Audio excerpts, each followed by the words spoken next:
നമ്മുടെ പിതാവായ അഭിവാദീശ്വരനെയും മഹാരത്തിന്റെ വലിയ ഓർമ്മയുടെ മുമ്പിലാണ് നമ്മൾ നിൽക്കുന്നത്.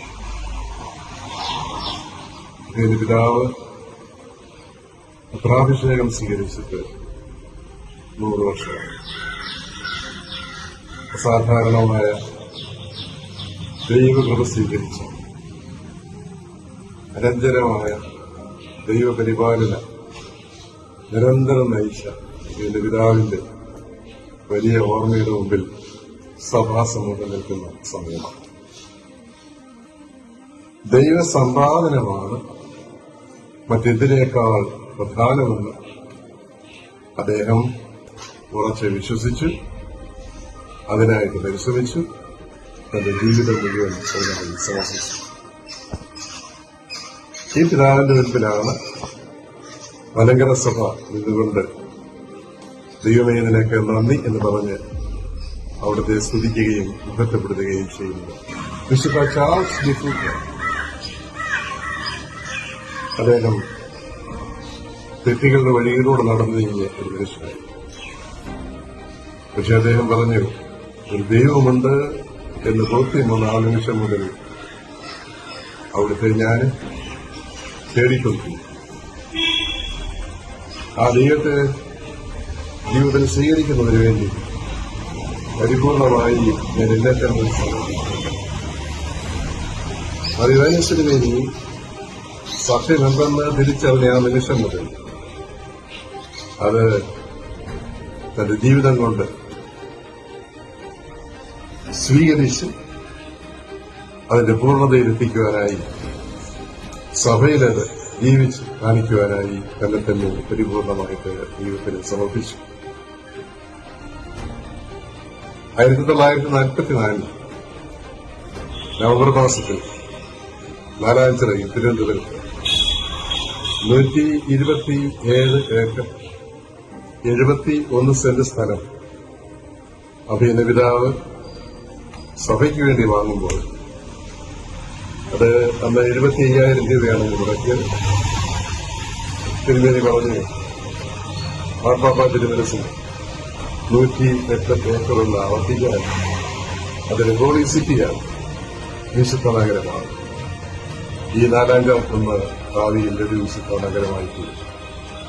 ഇന്ന് നമ്മളിവിടെ പോയി നോക്കുക. പ്രവാഹ സ്ഥാപനങ്ങൾ, എത്ര ദൈവാലയങ്ങൾ, എത്ര ആയിരം കുഞ്ഞുങ്ങൾ ഒരു വർഷം മുതൽ പഠിച്ചിറങ്ങും.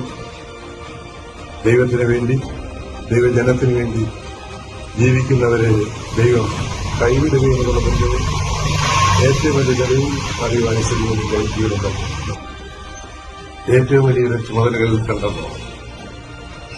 ഒന്ന് പാഷൻ ഓഫ് ക്രൈസ്റ്റ്, ദൈവത്തോടുള്ള അതുമ്യമായ സ്നേഹം. 2, ദൈവജനത്തോടുള്ള അതുമ്യമായ സ്നേഹം. Passion for the people and also for our Lord Jesus Christ. ഇത് രണ്ടും യുവനസ്ത്രീകളുടെ ജീവിതത്തിൽ പരിപൂർണമായി അന്വർത്ഥമായി എന്നുള്ളത് അദ്ദേഹത്തിന്റെ ജീവിതത്തിന്റെ മഹാഭാഗ്യം എന്ന് തന്നെ നമുക്ക് കരുതേണ്ടതായിട്ടുണ്ട്. അദ്ദേഹത്തിന്റെ പത്രാഭിഷേകത്തിന്റെ 100 വർഷത്തിന്റെ ഈ അവസരത്തിൽ തെൻപീടികയിലുള്ള നമ്മുടെ സഭാസമൂഹം ദൈവത്തിന് പ്രത്യേകം നന്ദി പറയുകയാണ്. സഭാ വഴക്കുകളിൽ നിന്ന് ഉണ്ടാകാമായിരുന്ന അനേക ദുര്യോഗങ്ങളിൽ നിന്ന് നമ്മെ കാത്തുരക്ഷിച്ച സർവശക്തനെ ദൈവത്തിന് നന്ദി പറയുന്നതോടുകൂടി അതിന് വഴിയൊരുക്കിയ യുവനീശ്വരമേനിയെ പ്രത്യേകമായിട്ട് നമ്മൾ നന്ദി നിറഞ്ഞ ഹൃദയത്തോടെ ഓർമ്മിക്കുകയാണ്.